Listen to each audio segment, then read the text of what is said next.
Two women in the Bible, Ruth and Esther, lived completely different lives. One was a poor widow picking up leftover grain in the fields. The other was a queen sitting in the palace of the most powerful empire on earth.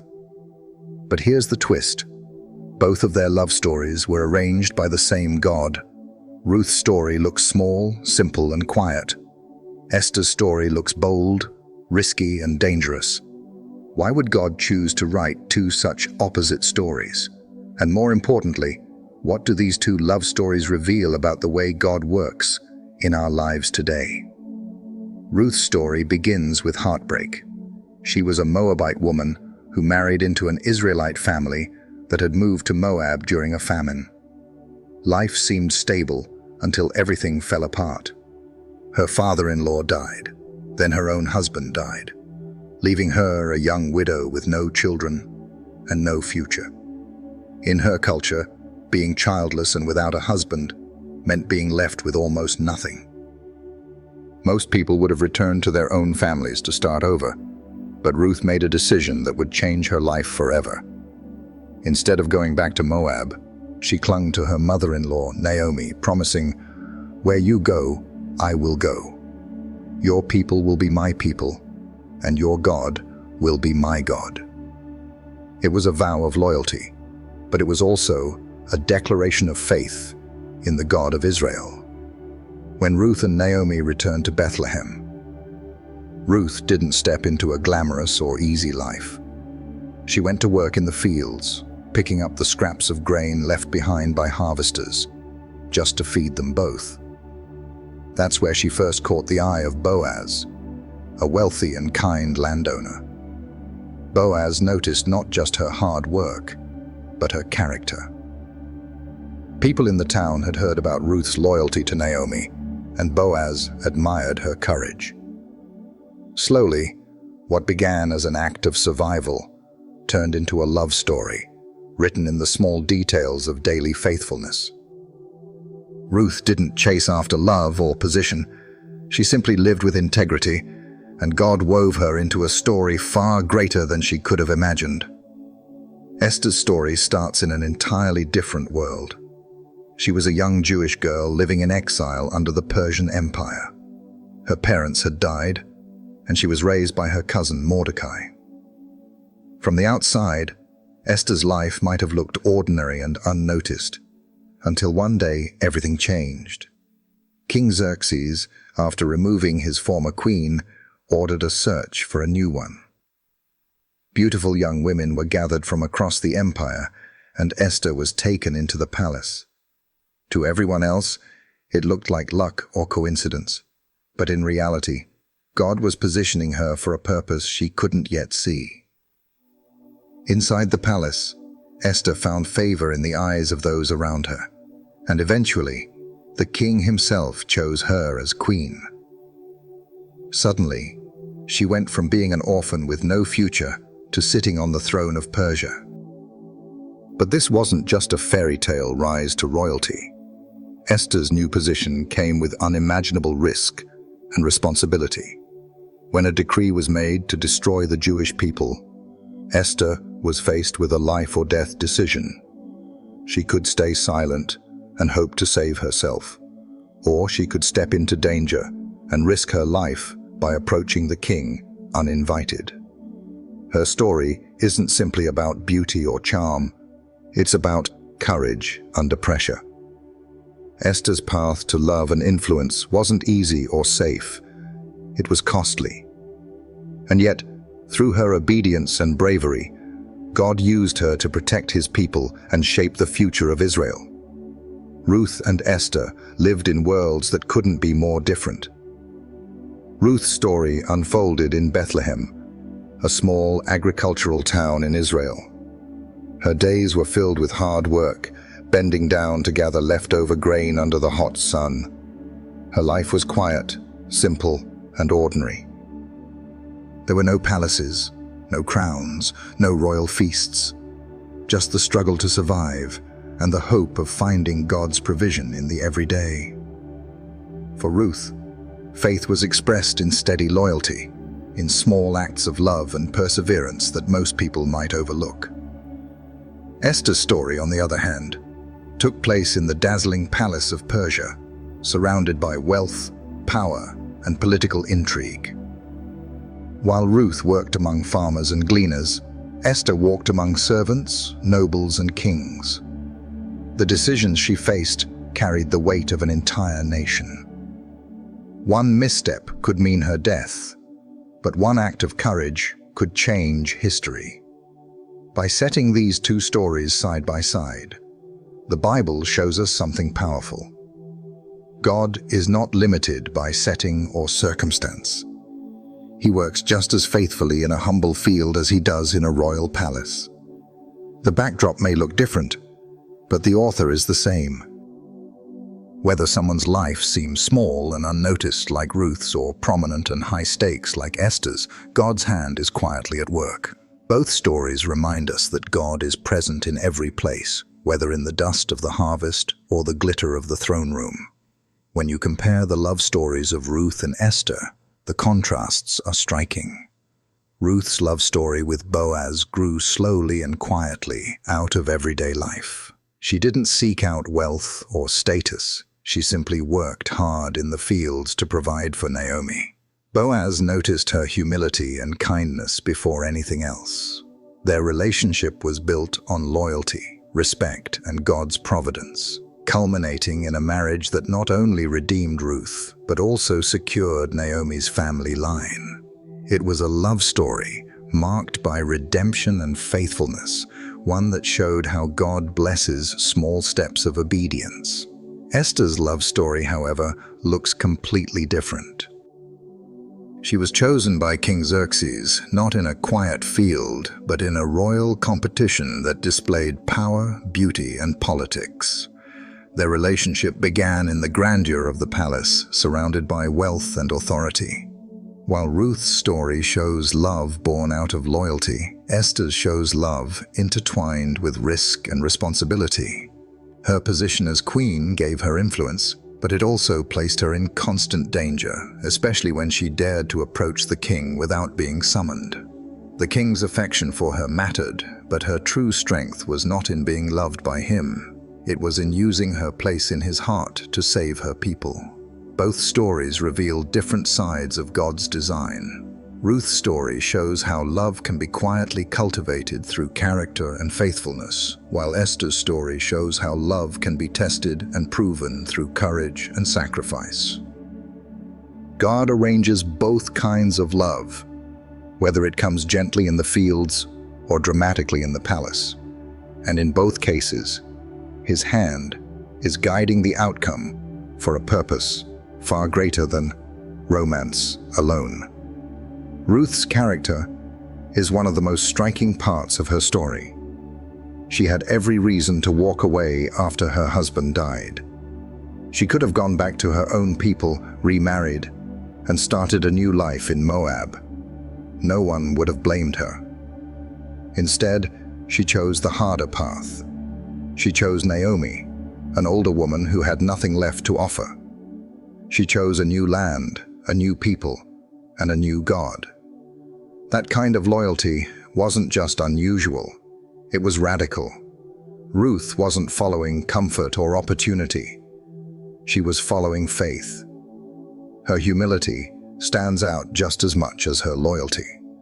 When she went to Boaz's fields to glean, she didn't expect special treatment. She was willing to work quietly and gather what was left behind. Yet her reputation had already spread. People in Bethlehem knew about her devotion to Naomi. Boaz himself told her that everyone in town recognized her as a woman of noble character. Ruth didn't have wealth, status, or power, but she had something far greater: integrity. This is what drew Boaz to her. He saw not only a hard-working woman, but one whose heart was steady and pure. In a culture where widows were often overlooked, Ruth's faithfulness made her shine. Her decision to stay loyal in the face of loss became the doorway to her redemption. And through her story, we see how God values character over circumstance. Ruth didn't chase love, yet love found her. She didn't seek recognition, yet God lifted her up. What looked like a small choice of loyalty turned out to be the seed of a love story that would carry God's plan forward into the lineage of King David and, eventually, Jesus himself. Esther's character reveals a different kind of strength. From the very beginning, she faced circumstances beyond her control.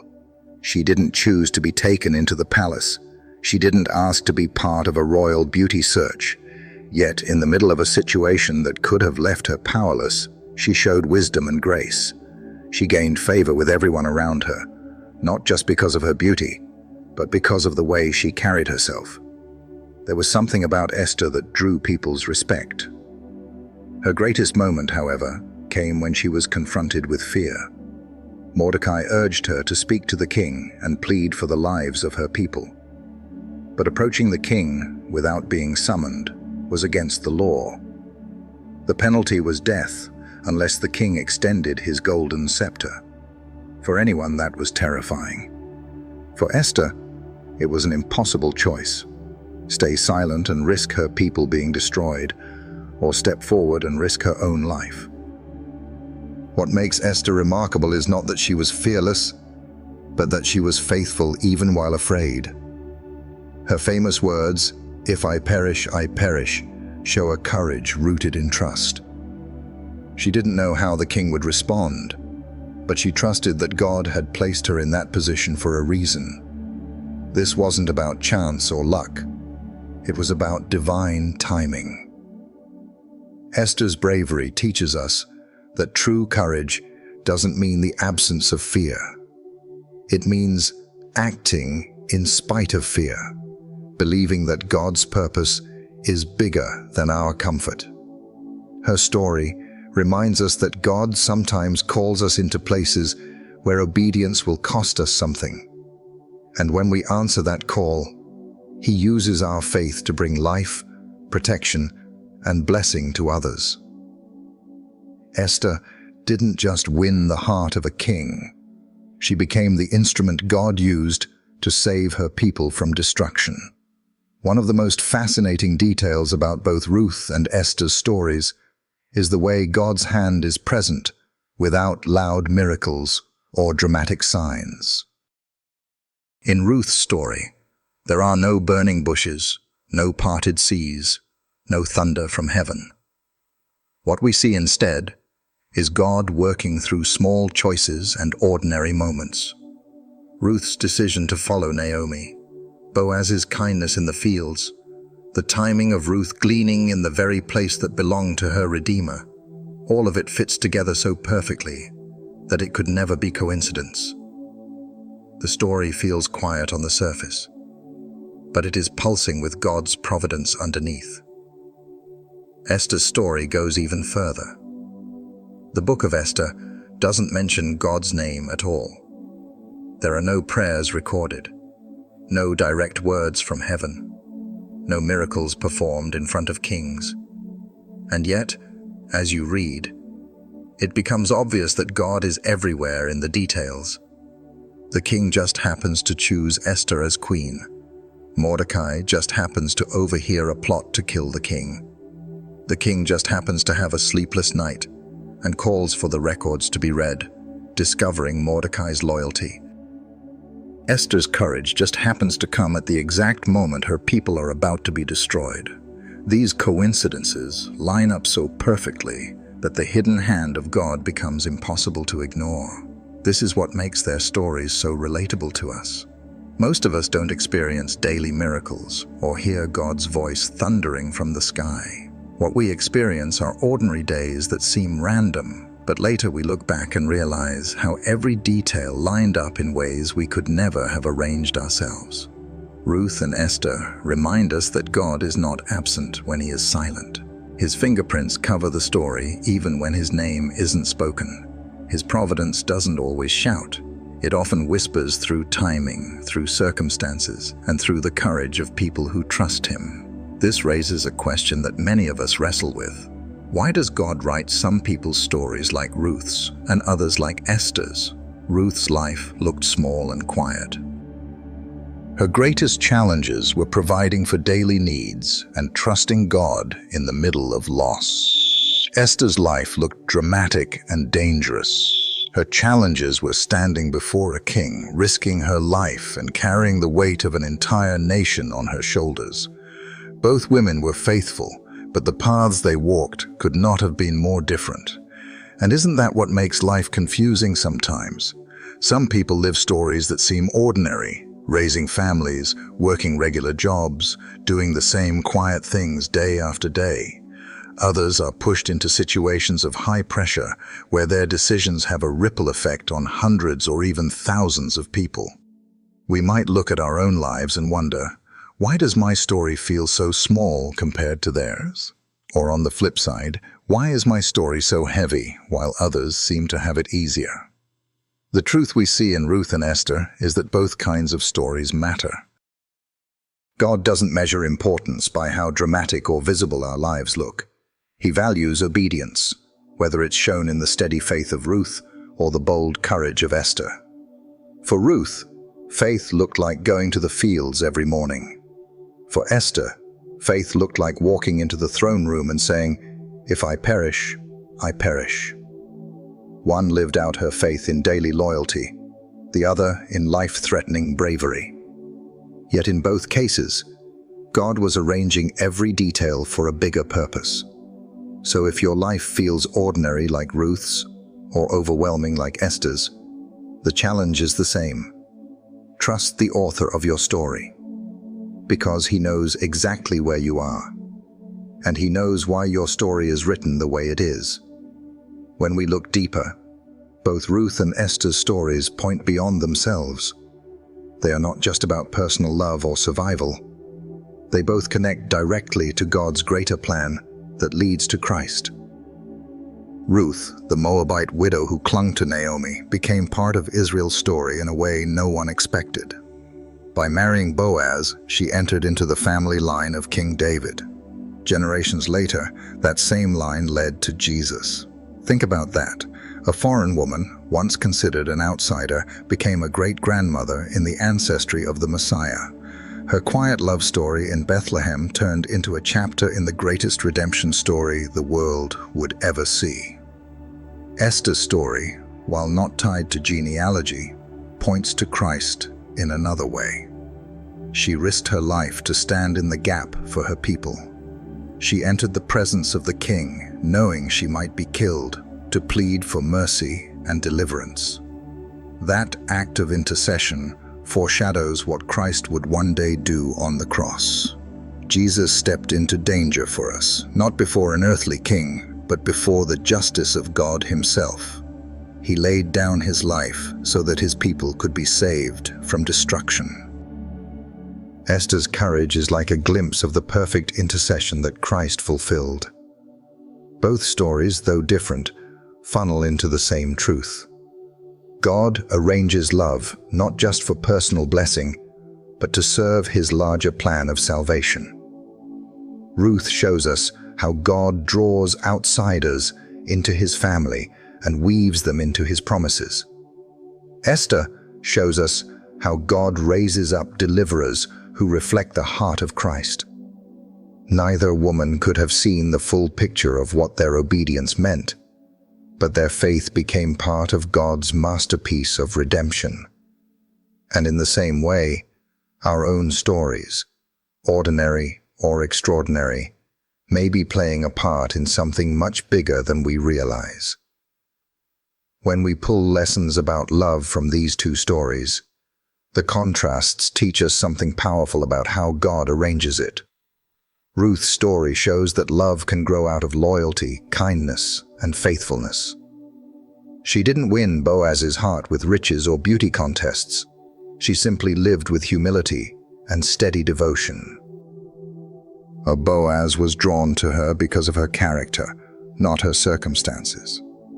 Their love was quiet, steady, and redemptive. A picture of how God blesses relationships that are rooted in integrity and honor. It reminds us that sometimes the most beautiful love stories begin not with sparks of excitement, but with the slow fire of commitment and trust. Esther's story, however, teaches us another side of love. Her place as queen gave her influence, but what tested her love was not comfort, it was sacrifice. She had to be willing to risk her life for the sake of her people. Love, in her case, wasn't just about being cherished by a king. It was about using her position and her courage for the good of others. Love here looks like bravery, stepping forward even when the cost is high. Her story reminds us that real love isn't always safe or easy. Sometimes it calls us to stand in dangerous places, to choose others over ourselves, and to put faith above fear. Together, Ruth and Esther show us two sides of the same truth. Love is both gentle and fierce.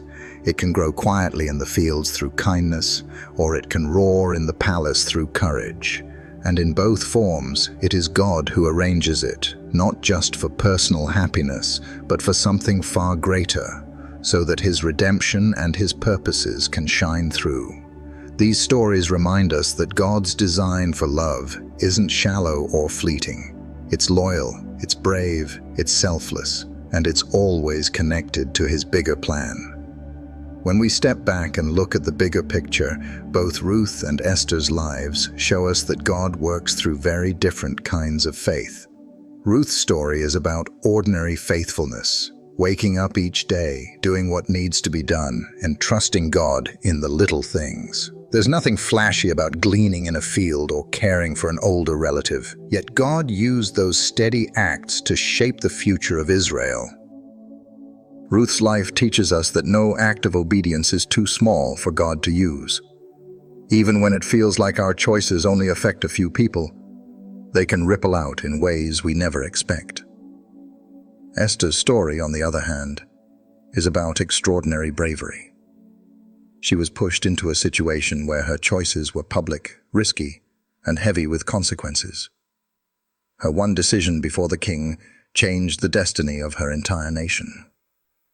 Esther shows us that sometimes God calls His people into places where they cannot hide their faith, where the cost is high, and where the outcome seems uncertain. Her courage reminds us that God doesn't just use quiet faithfulness. He also calls people to bold action in critical moments. Both kinds of obedience matter. Some of us will live out our faith like Ruth, in the quiet corners of life where few notice but God sees everything. Others may face moments like Esther, where faith demands courage in front of the world. Neither is more valuable than the other. God writes different kinds of stories because He has different purposes for each of us. The important thing is not whether our story looks ordinary or dramatic. It's whether we trust Him enough to be faithful with the part He has given us. And in the end, both Ruth and Esther prove that when we walk in obedience, God can take our lives, no matter how small or great they seem, and weave them into His plan for redemption. The most powerful part of Ruth and Esther's stories is what happens when their personal lives connect with God's larger purpose. Ruth began as a foreign widow with no future, but by marrying Boaz, she was grafted into Israel's story and became the great-grandmother of King David. Her quiet love story in Bethlehem wasn't just about her and Boaz. It was about setting the stage for the Messiah to come through her family line. What looked like a small redemption for one woman and her mother-in-law turned into a turning point for the entire world. Esther, too, started from a place of vulnerability. She was an orphan girl who seemed to have little influence, but as queen, she stepped into a role that preserved the Jewish people from destruction.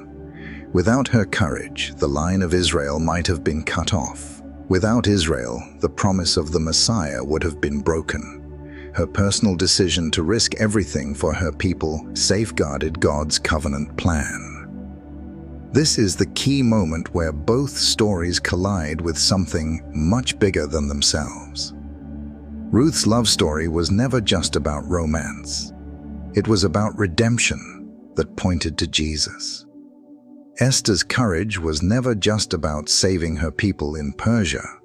It was about protecting the very nation through which Jesus would come. Both women, without fully knowing it, played critical roles in God's grand design of salvation, and that's the beauty of God's arrangements. He takes our love stories, our risks, our sacrifices, and He ties them into something far greater than we can see. Ruth and Esther remind us that our lives are not just about us. They are threads in a much larger tapestry. And when we look back, we'll see that God was weaving every detail for His glory and for the redemption of the world. When we bring Ruth and Esther's stories together, the message is clear. God arranges love and life not just for our good, but for His greater plan. Ruth shows us the beauty of loyalty, humility, and steady faith. Esther shows us the strength of courage, wisdom, and costly obedience. On the surface, their paths looked nothing alike. One lived out her story in the quiet fields of Bethlehem. The other stood in the grand palace of Persia. One story was about finding redemption in the middle of loss. The other was about finding courage in the middle of danger. Yet both stories reveal the same truth. God was present, working, and arranging every step. The takeaway for us is simple but profound. We don't always get to choose whether our story looks ordinary like Ruth's or dramatic like Esther's. What we can choose is faithfulness. We can choose to trust God in the fields and in the palace, in the ordinary days and in the terrifying moments. We can choose to believe that our love, our courage, our loyalty, and even our pain are all pieces in a much bigger picture. God's love stories are never random. They are written with purpose, and they are always tied to His redemption. For Ruth, that meant becoming part of the family tree that led to Christ. For Esther, that meant saving the very people Christ would one day come through. For us, it may mean trusting that even when we don't see the full picture, our obedience is still being used in God's plan. Whether you feel like Ruth, living a small but steady life of loyalty, or like Esther, facing risks that seem overwhelming, know this: your story matters. God is arranging it, shaping it, and weaving it into something far greater than you can imagine. And just like Ruth and Esther, your faith can ripple into eternity. If you want to see how God's hidden hand shows up in another surprising story, click the video on your screen right now